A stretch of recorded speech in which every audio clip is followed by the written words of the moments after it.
welcome back to the channel. Here we have the iPad Pro 12.9 inch. We're going to do an unboxing and just discuss some tech, and then we're going to continue the video with looking at the display. So if you haven't, hit the like and subscribe, and we're going to start the video.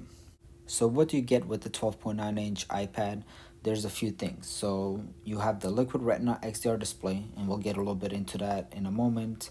So your resolution, you're looking at 2732 by 2048. It has 264 pixels per inch. It has the 120 Hertz ProMotion technology.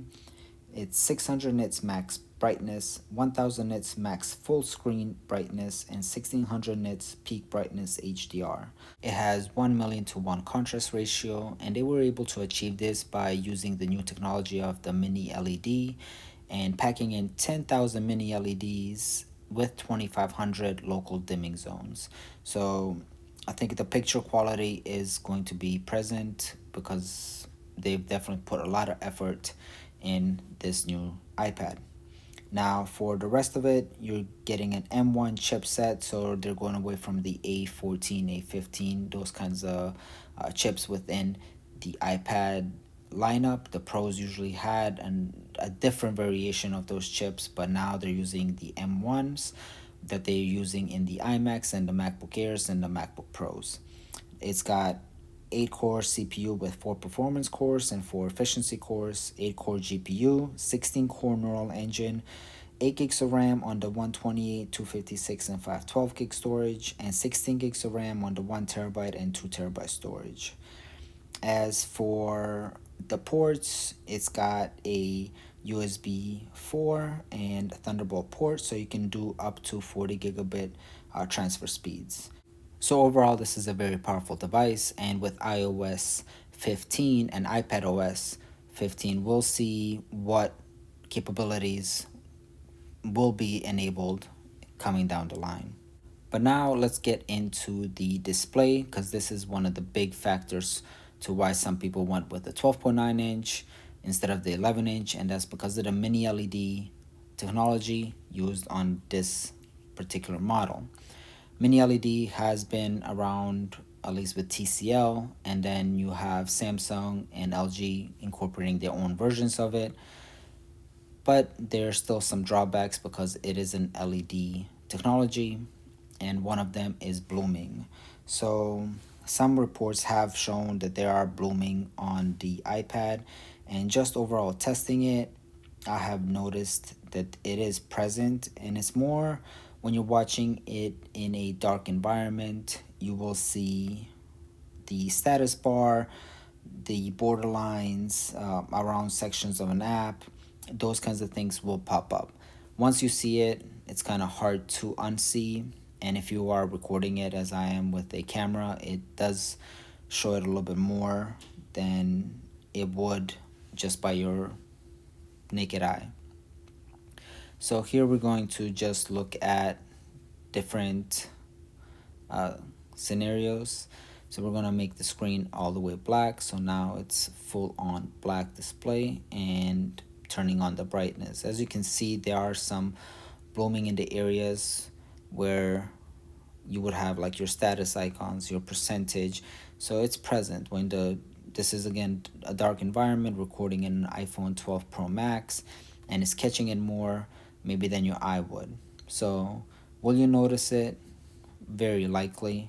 Will it bother you? I think compared to some of the previous models, it does a great job, especially when you're watching certain content. But let's play a little bit more so just so you can see exactly what you can expect with this display. Especially if you have an iPad Pro 4th generation, is it worth it? This might give you a heads up if you should update because of the mini LED technology. Another benefit is that it does do HDR, so if you watch Netflix or any content that has that present, it looks very vibrant and the colors pop, and it looks overall really well. If you're in a little bit of a light environment, it might look better than full black environments, just because in the dark some of these blooming effects might be a little bit more present and you might catch them. For me, watching just a YouTube video, you will notice certain icons around the areas where a logo would be, the status, it does pop out, and you notice that blooming area.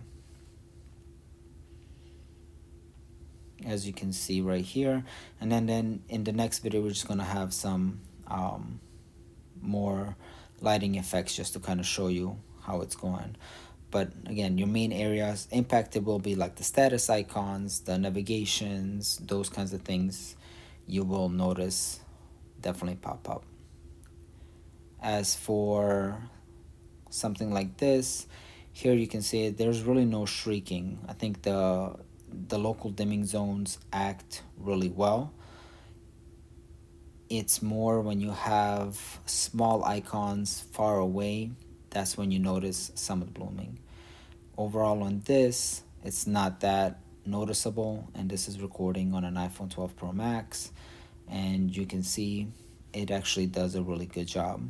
Follows it, is able to retain its quality. So how do I feel about the mini LED? I would say mini LED does a really good job. Somebody that consumes the media, I would say watching Netflix on an iPad does do a really good job.